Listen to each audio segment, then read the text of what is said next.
Hello বন্ধুরা, আমি তন্দ্রা। আমি আজ তোমাদের অষ্টম শ্রেণীর আইসিএসসি বোর্ডের বাংলা পাঠ্য বইয়ের ওরা কাজ করে কবিতাটির সমস্ত প্রশ্ন উত্তর নিয়ে আলোচনা করব। তার আগে আমার চ্যানেলকে অবশ্যই লাইক, কমেন্ট ও শেয়ার করো ও আমার চ্যানেলকে অবশ্যই সাবস্ক্রাইব করে দিও, যাতে আমার চ্যানেলের সমস্ত ভিডিওগুলি সবার আগে পেতে পারো। আর আমার ফেসবুক আইডির লিঙ্ক আমার ডেসক্রিপশানে দেওয়া আছে, আমার ফেসবুক পেজটিকেও লাইক করে দিও। দেখো, ওরা কাজ করে কবিতাটি কার লেখা? কবিতাটি রবীন্দ্রনাথ ঠাকুরের লেখা। একের দাগে কী আছে দেখো, এক কথায় উত্তর দাও। কয়ে কী আছে দেখো, কেমন পথ। উত্তর কী হবে? লৌহ, অর্থাৎ লোহা দিয়ে বাঁধা পথ।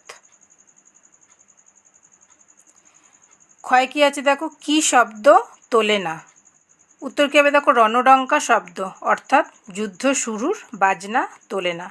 গয়ের দাগে কী আছে দেখো, কলরব করে কারা চলে। উত্তর কী হবে দেখো, কলরব করে বিপুল জনতা চলে। ঘয় কী আছে দেখো, মাঠে মাঠে চাষিরা কি বোনে। উত্তর কী হবে দেখো, মাঠে মাঠে চাষিরা ধানের বীজ বোনে। উম্মর দাগে কী আছে দেখো, তারা কি কাটে।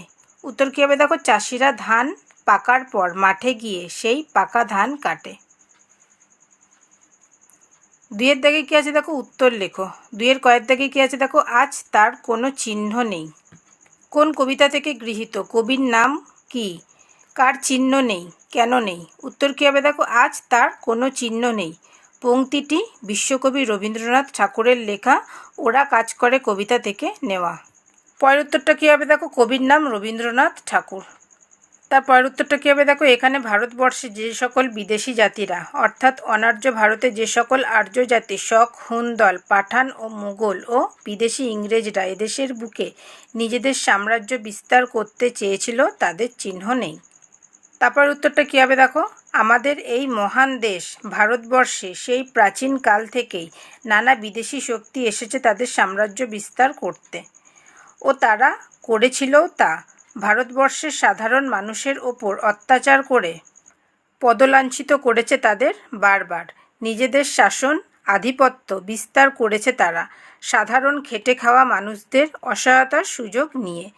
কিন্তু এই সকল সাধারণ খেটে খাওয়া মানুষদের যখন সহ্যের সকল বাঁধ ভেঙে পড়েছিল, তখন তাদের সামনে কোনো শক্তিপরায়ণ জাতি নিজের অস্তিত্ব নিয়ে টিকে থাকতে পারেনি। কারণ এরাই হলো সেই সাধারণ খেটে খাওয়া শ্রমজীবী মানুষ, যারা নিজেদের কর্মের মাধ্যমে সমাজকে অগ্রগতির দিকে এগিয়ে নিয়ে গেছে ও এখনও যাচ্ছে। তারা অত্যাচারিত, বঞ্চিত ও লাঞ্ছিত, তারা সর্বহারা। তারা যেমন অন্যদের সাহায্যে এগিয়ে আসতে পারে, তেমনি নিজেদের সহ্যের সীমা ছাড়িয়ে গেলে এই সকল অত্যাচারিত জাতিকে নিশ্চিহ্ন করে দিতে পারে, যা তারা করেছিল। ভারতবর্ষের ইতিহাসের পাতা তাদের সাক্ষ্য বহন করে, তাই তাদের কোনো চিহ্ন নেই। ক্ষয়ের দাগে কী আছে দেখো, বিপুল জনতা চলে। জনতা বলতে কি বোঝো? জনতা কোথায় চলে? তারা কি ভাবে, কি জন্য চলে? উত্তর কী হবে দেখো, কবিগুরু রবীন্দ্রনাথ ঠাকুরের লেখা ওরা কাজ করে কবিতায় জনতা বলতে সেই সকল সাধারণ খেটে খাওয়া শ্রমজীবী মানুষদের কথা বলা হয়েছে, যারা নিজেদের কর্মের মাধ্যমে সভ্যতা ও সমাজকে এগিয়ে নিয়ে চলেছে। তারপর উত্তরটা কী হবে দেখো, এই শ্রমজীবী সাধারণ জনতা যুগ যুগ ধরে মানুষের নিত্য প্রয়োজনে এগিয়ে এসছে তাদের কর্মের মাধ্যমে। তাদের কর্মধারা দেশ দেশান্তরে ব্যাপ্ত, তাই তারা নিজেদের কর্মের তাগিদে দলে দলে এগিয়ে চলেছে নানা পথ দিয়ে। তারপর উত্তরটা কী হবে দেখো, তারা চলেছে দলে দলে নানা স্থানে নানা পথ দিয়ে পৃথিবীর অন্য সকল মানুষের নিত্য প্রয়োজনে। কবি মাটির পানে আঁখি মেলে দেখেছেন এই সকল শ্রমজীবী মানুষের বিচিত্র কর্মধারা। এসব শ্রমজীবী সাধারণ মানুষই যুগে যুগে মানুষের প্রয়োজন মিটিয়ে এসেছে, কারণ তারাই এই মানব সভ্যতার ভিত্তিভূমি। তারাই কর্মের মাধ্যমে সভ্যতাকে এগিয়ে নিয়ে চলেছে। গয়ের দাগে কী আছে দেখো, ওরা কাজ করে। ওরা কারা? ওরা কি কাজ করে? ওরা কাজ না করলে কি হতো? উত্তর কী হবে দেখো, কবি রবীন্দ্রনাথ ঠাকুরের লেখা ওরা কাজ করে কবিতায় ওরা মানে এই সাধারণ মানুষেরা, যারা যুগে যুগে অন্য মানুষের নিত্য প্রয়োজনে নিজেদের নানা শ্রমের মাধ্যমে মানুষের সুখ দুঃখের সাথী হয়ে জীবনযাপন করে সমাজকে এগিয়ে নিয়ে চলেছে। তারপর উত্তরটা কী হবে দেখো, ওরা মানে সমাজের এই শ্রমজীবী খেটে খাওয়া মানুষেরা অন্য মানুষের প্রয়োজনে নানা প্রকার শ্রম করে থাকে, যেমন নৌকো চালায়, হাল ধরে, দাঁড় টানে, মাঠে মাঠে বীজ বুনে ফসল ফলায়, পাকা ধান কাটে, বন্দরে বন্দরে দিন রাত খেটে অন্যদের সাহায্য করে ইত্যাদি। তারপর উত্তরটা কী হবে দেখো, ওরা অর্থাৎ এই শ্রমজীবী সাধারণ মানুষেরা যদি কাজ না করে তবে সমাজের উন্নতির কোনো উপায় থাকবে না, কারণ এরাই মানব সভ্যতার ধারক ও বাহক। শ্রমজীবী মানুষদের কর্মপ্রচেষ্টা কোনো বিশেষকালে সীমাবদ্ধ না, তাদের কর্মধারা দেশ দেশান্তরে ব্যাপ্ত। তারা যুগ যুগ নানা প্রকার কাজ করে সমাজে অগ্রগতি এনেছে। তাই তারা যদি কর্মবিমুখ হয় তবে এই সমাজ ও সভ্যতা অনগ্রসর হয়ে পড়বে। অন্য মানুষদের দুঃখে তাদের পাশে দাঁড়ানোর মতো কেউ থাকবে না। সমাজ স্বার্থলোভী মানুষে ভরে যাবে। সাধারণ মানুষের ওপর অত্যাচারের মাত্রা ছাড়াবে। সাম্রাজ্যবাদী শক্তিগুলি তাদের একচেটিয়া রাজত্ব চালাবে। ঘয়ের দাগে কী আছে দেখো, কবিতাটির নামকরণ সার্থক হয়েছে কিনা লেখো। উত্তর কী হবে দেখো, কবিগুরু রবীন্দ্রনাথ ঠাকুরের লেখা ওরা কাজ করে কবিতার নামকরণ সার্থক ও যথাযথ বলে আমার মনে হয়, কারণ আরোগ্য কাব্যগ্রন্থ থেকে নেওয়া ওরা কাজ করে কবিতায় কবি মহাশূন্যের দিকে তাকিয়ে দেখেন ভারতবর্ষের অতীতের ইতিহাস, অনার্য ভারতে আর্যদের প্রবেশ এবং শক হুন দল পাঠান মোগলের একদেহে লীন হওয়া, বিদেশিদের জয়োল্লাস, জয় ঔদ্ধত্যের সামনে অসহায় ভারতবাসী বিদেশি শাসকদের দম্ভ যা কালের নিয়মে নিশ্চিহ্ন হয়েছে, ইংরেজ কীর্তি, রেলপথ স্থাপনের সংকেতোত্তক এই চরণ, একই সঙ্গে ইংরেজ লালসারও প্রকাশক। কবি বলেছেন, মানুষের নিত্য প্রয়োজনে যে বিপুল জনতা বলে জীবন থেকে মরণ পর্যন্ত তারাই ধ্রুব, সনাতন। রাজস্তম্ভ ভেঙে যায়, রণডঙ্কা নিঃশব্দ হয়, জয়স্তম্ভ কীর্তিগর্ব ভুলে পুরাকীর্তি হয়ে ওঠে। শিশুপাঠ্য কাহিনীতে লেখা আছে এই সকল উদ্ধত জাতির, যারা সাধারণ মানুষের ওপর অত্যাচার করে চলেছে নিজেদের সাম্রাজ্য বিস্তার করার জন্য।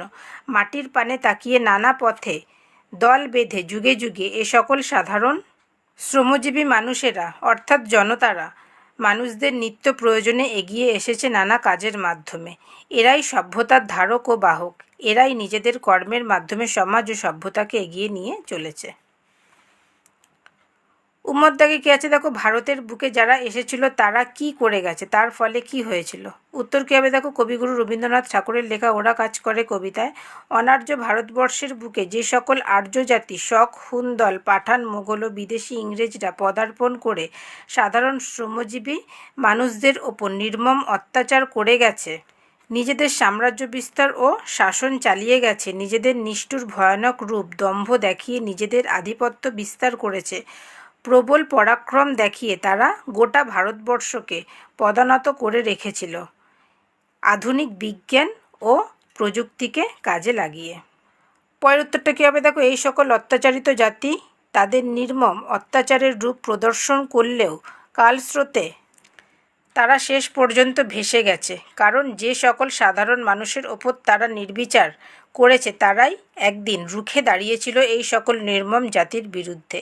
অত্যাচার সহ্য করতে না পেরে তাদের সহ্যের সকল বাঁধ ভেঙে এই জাতিকে নির্মূলে ভারতবর্ষ থেকে উপড়ে ফেলেছিল, কারণ কালের হাত থেকে মুক্তি কারণেই। জয় কী আছে দেখো, শিশু পাঠ্যে কী লেখা আছে। উত্তর কী হবে দেখো, সাম্রাজ্যবাদী লুণ্ঠনকারীর দল এই পৃথিবীর বুকে বারবার সন্ত্রাসের সৃষ্টি করেছে। তারা নিজেদের সাম্রাজ্য প্রতিষ্ঠা করলেও ইতিহাসে স্থায়ী শাসন লাভ করতে পারেনি। তাদের পশুসুলভ আচরণের জন্য মানুষ তাদের ঘৃণার চোখে দেখতে বাধ্য হয়েছিল। রক্তমাখা অস্ত্র হাতে যারা একসময় প্রভুত্ব করেছে, অপমান করেছে মানবতাকে, তাদের সেই অমানবিক আচরণের কথা যেন শিশুপাঠ্য কাহিনীর মধ্যে অত্যন্ত লজ্জা ও সংকোচের সঙ্গে স্থান পায়, অর্থাৎ লেখা আছে।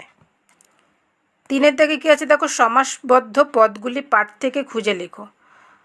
কয়ের দাগে কী আছে দেখো, সাম্রাজ্যের লোভ যার, এর সমাসবদ্ধ পদ কী হবে, সাম্রাজ্যবাদী। ক্ষয় কী আছে দেখো, জয়লাভের জন্য উদ্ধত, উত্তর কী হবে, জয়োদ্ধত।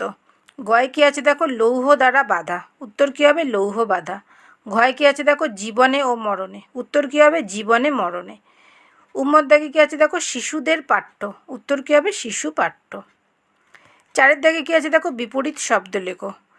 প্রথমে কী আছে শিশু, শিশুর বিপরীত কি বৃদ্ধ। ভগ্নর বিপরীত পূর্ণ, তেজের বিপরীত নিস্তেজ, শব্দর বিপরীত বাক্য, প্রয়োজনের বিপরীত অপ্রয়োজন। ভিডিওটি ভালো লাগলে অবশ্যই আমার চ্যানেলকে লাইক কমেন্ট ও শেয়ার করো ও আমার চ্যানেলকে অবশ্যই সাবস্ক্রাইব করো এবং আমার ফেসবুক পেজটিকেও লাইক ও ফলো করে দিও। Thank you.